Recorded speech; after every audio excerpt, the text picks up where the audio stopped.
L'assassinat de 2 Français au Mali, 2 journalistes travaillant pour RFI ont été cet après-midi retrouvés morts quelques minutes seulement après leur enlèvement dans la ville de Kidal.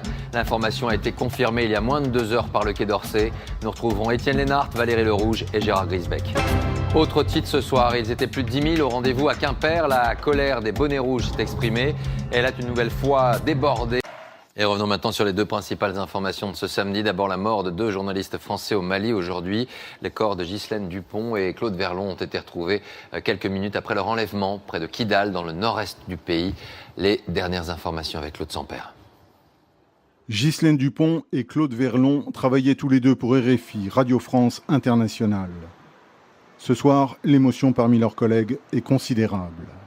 La journaliste de RFI et le technicien qui l'accompagnait, Ghislaine et Claude étaient des gens extrêmement aguerris. L'Afrique, c'est vraiment le cœur du métier de RFI. Ils s'étaient déjà rendus à Kidal. Ils avaient été accompagnés par la MINUSMA. Enfin, à un certain moment, de toute façon, face à la barbarie, on ne peut pas avoir un garde du corps derrière chaque journaliste.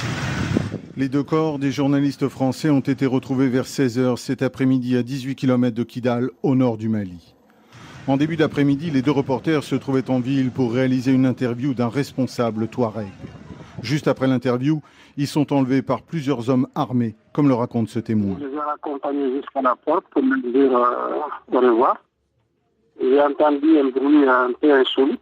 J'ai vu une voiture pick-up garée à côté de la leur.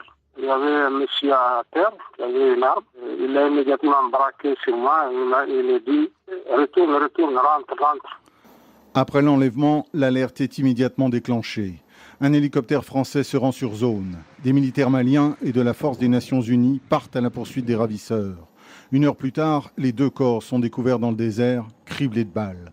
On ne sait pas dans quelles conditions les 2 reporters ont été tués.